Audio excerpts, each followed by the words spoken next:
Maraming tayo dito nga pa nag-test na tayo kat kumamagantay man ako di nawad-wad na mapundon kat ngayon tayo marami ng tuman pero may nakawalan tikastoy nga nagsak di mag-test na tayo.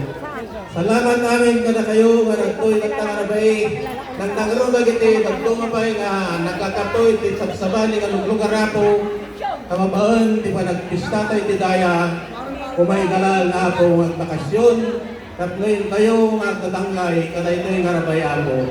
Salamat namin kada kaya ako. Salamat ako na yung bagkarabay tayo amin. Alright, malakas na palagpag na Punong Barangay Timoteo Riparit. Bagaman wala po sila dito, sila po ay nare-representa ng ating pong OIC Kagawad Evangelista. Sa lahat po ng mga barangay kagawas na kasamahan nila sa Barangay Council, ang mga iba't ibang asosasyon po ng ating barangay mula sa mga senior citizens, mga kababaihan, DHW, CBOs, Farmers Associations, lahat po ng mga barangay employees, sa lahat po ng ating mga kabarangay dito po sa Calcid East, kasama na rin po ang mga taga-West, na alam mo kung nandito at syempre yung officers and members po ng Calcid East Festivals na pinamumunan po ng ating Presidente Sir Jupiter Selmo.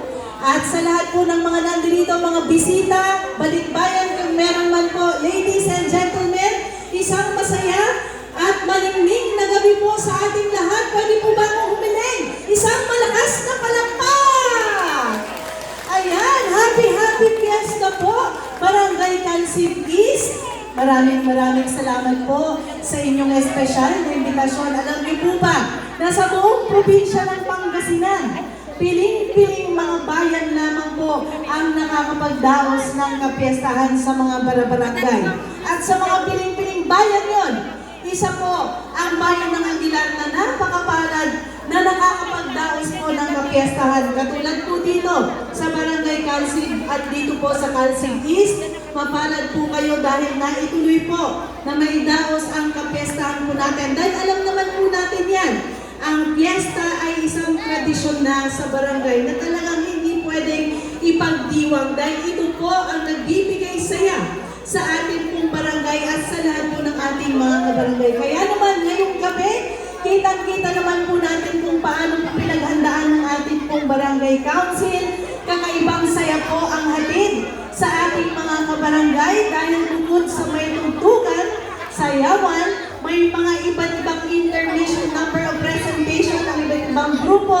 Siyempre, ang pinaka-highlight ng ating kapiestahan dito sa Calcid East ay ang ating mga parapol na talaga namang magbibigay kasiyahan sa ating mga kabarangay. Kaya, hindi ko na po patatagalin at dahil narinig ko po yung mga binanggit na mga papremyo, ako po ay magbibigay ng aking tulong. Magdadagdag po ako, magpaparapol po ako ng 3 tigwa 1,000 pesos para mas masaya ang kapiestahan. Iiwan ko po sa